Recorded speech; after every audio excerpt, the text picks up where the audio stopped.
तारीख थी 1 मार्च 1926।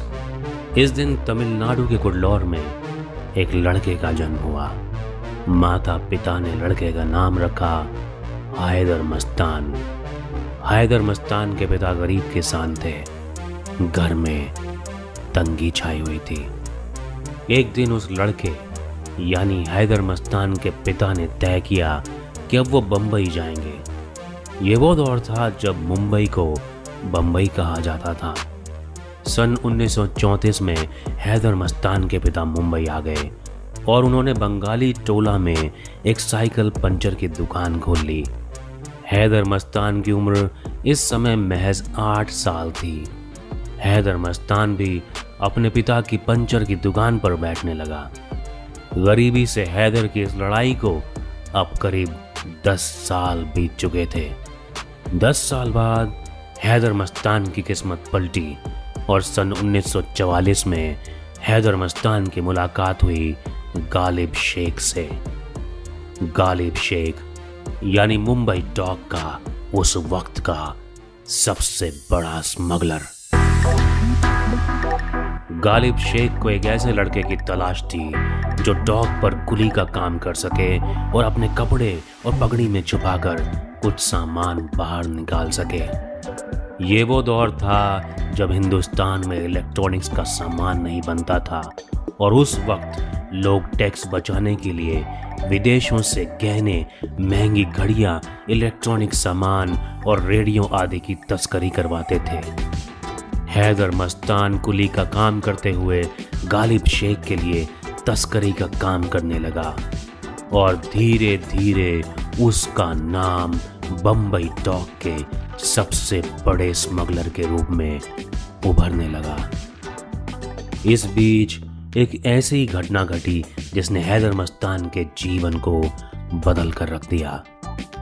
हैदर मस्तान को गालिब शेख ने एक काम सौंपा और ये काम था एक अटैची की तस्करी।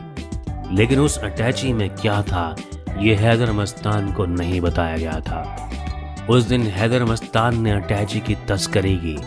वह अटैची गालिब शेख तक पहुंचा था उससे पहले ही पुलिस ने गालिब शेख को गिरफ्तार कर लिया।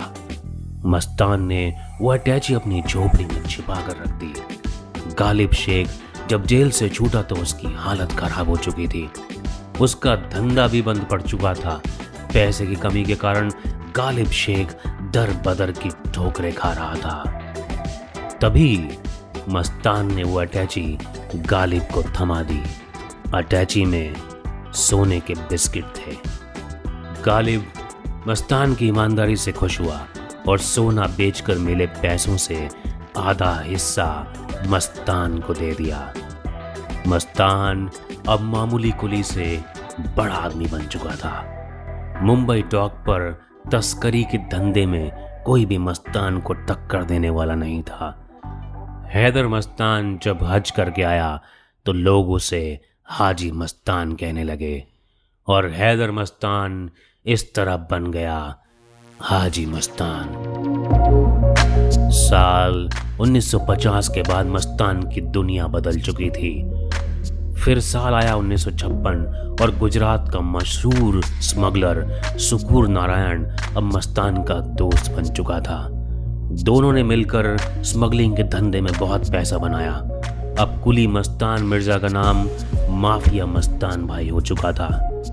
हाजी मस्तान मुंबई का पहला डॉन बन चुका था। लेकिन उसकी सबसे खास बात यह थी कि उसने कभी भी एक भी गोली नहीं चलाई। उस वक्त हर नेता और अधिकारी हाजी मस्तान के एहसानों तले दबे थे, क्योंकि हाजी मस्तान हर अधिकारी और नेता को तस्करी में लाए महंगे तोहफे देता था।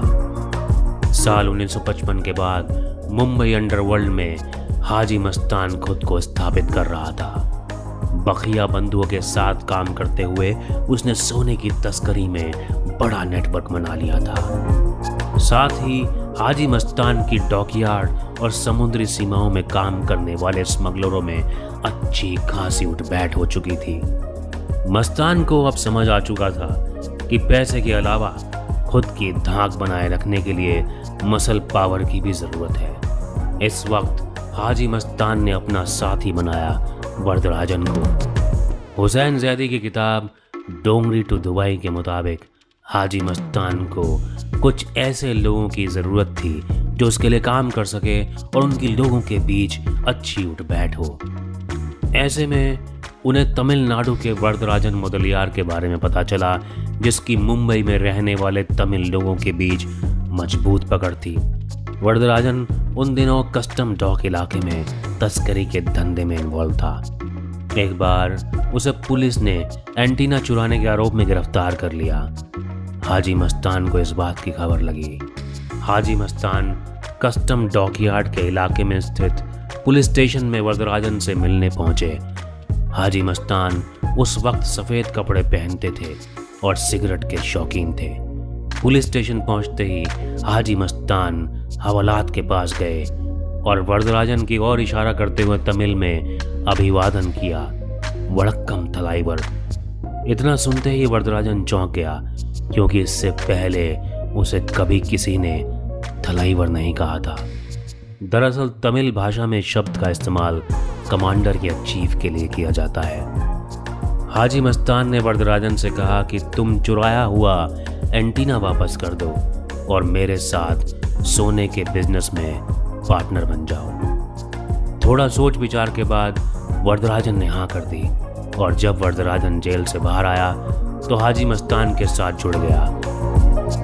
देखते ही देखते 70 के दशक तक मुंबई के अलग अलग हिस्सों में हाजी मस्तान, करीम लाला और वरदराजन के मजबूत गठजोड़ का सालों तक राज बना रहा।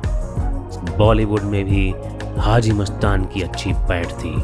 वह मधुबाला के फैन थे, इसलिए उन्होंने मधुबाला जैसी दिखने वाली सोना बनर्जी से शादी की। आज तक की खबर के मुताबिक दिलीप कुमार, अमिताभ बच्चन, राज कपूर, धर्मेंद्र, फिरोज खान और संजीव कुमार जैसे बॉलीवुड सितारों से हाजी मस्तान की दोस्ती थी। कई बड़ी बॉलीवुड हस्तियां अक्सर उनके बंगले पर दिखाई देती थी। मुंबई में हाजी मस्तान मिर्ज़ा का नाम इतना बड़ा बन चुका था कि पुलिस और कानून उनके लिए कोई मायने नहीं रखता था। 1974 में जब पुलिस ने पहली बार हाजी मस्तान को गिरफ्तार किया तो उन्हें एक वीआईपी की तरह तमाम सुविधाएं दी गई। हाजी मस्तान को हवालात में न रखकर एक बंगले में नजरबंद रखा गया था। खाने के लिए बेहतरीन इंतजाम किए गए थे।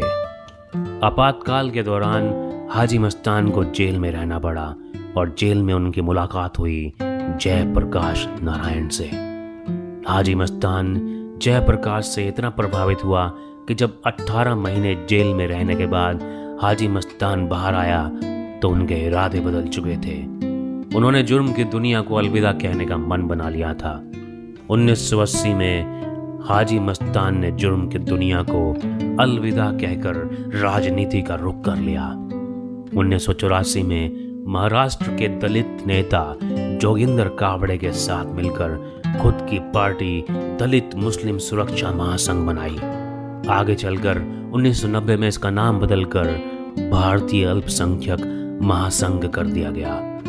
हाजी मस्तान मुंबई अंडरवर्ल्ड का सबसे ताकतवर डॉन था, लेकिन इस शक्तिशाली डॉन ने अपनी पूरी जिंदगी में किसी की जान नहीं ली, किसी पर हमला नहीं किया, यहां तक कि एक भी गोली नहीं चलाई। बावजूद इसके हाजी मस्तान जुर्म की काली दुनिया में सबसे बड़ा नाम था। उस दौर में हाजी मस्तान के नाम की तूती मुंबई में ही नहीं बल्कि पूरे महाराष्ट्र में बोलती थी।